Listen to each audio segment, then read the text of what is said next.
Hi everybody, it's Rabbi Oliver here, Parsha Wisdom for Parshat Behar. We study every week together, 8:30 p.m. In the Zoom room or live on Instagram.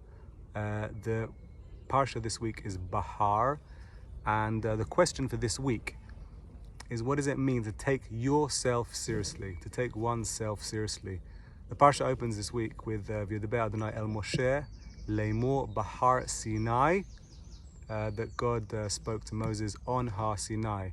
And the Aish Kodesh of blessed memory, who was murdered in Nazi-occupied Poland in 1943, speaks about this aspect of Har Sinai, standing on top of Mount Sinai, as an aspect of personal revelation, that the imagination for this week's Parsha is that we really matter, and that personal and intimate relationship matters. He says, he relates these words Behar Sinai, atop Mount Sinai, to the words in Shir HaShirim, Ani Dodi v'Dodi li. I am my beloved's, and my beloved is mine.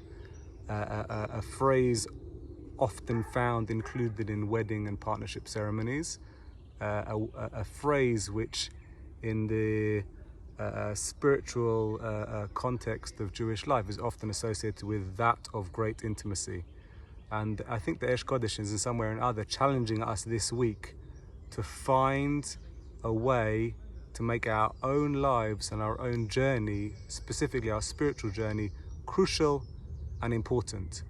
And that's a real challenge.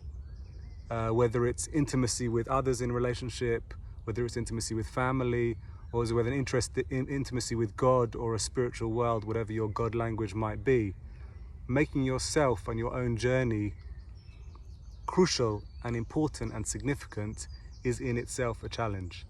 And then the flip of it is, the Aish Kodesh asks, what about Shemitah?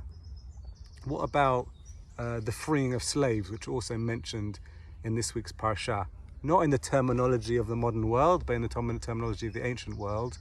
The freeing of slaves in relation to what are the rights of those who find themselves in slavery, often find themselves in slavery because they become indebted. There are many of us in this world who are indebted to debt in this generation, whether it's mortgages or credit cards or wherever it is. In the ancient world, if you found yourself in that kind of debt, you simply went into slavery and served somebody else until the debt was paid. The other aspect is Shemitah, which is giving the natural world a chance, leaving the fields fallow for 1 year in 7, a year that we are currently in. And the Aish Kodesh says, in relation to these two aspects, of which there are many aspects discussing justice and a just world in this week's Parsha, he says, there too we need to consider as if we ourselves are crucial, because our effect on the world around us, and our effect in the world outside, and our effect on the possibility for the world to be just, also depends on our capacity to take our world and our work and our journey seriously. So those are two aspects of this week's Parsha. You can join us, as I said before, in learning on Wednesdays at 8:30, and we're specifically going to carry on this conversation 8:30 p.m. on Wednesday. And the question for this week is both in terms of our own spiritual, ethical growth journey. How do we consider ourselves to be crucial and important and find intimacy both with friends and family, loved ones, and please God, God? And two, how do we take that relationship to the way that we do justice and love other people and take care for those most vulnerable in our world this Shabbat and going forward. Shabbat Shalom, everybody. Please send this on to somebody who might appreciate it. Share it, like it, love it. See you guys soon.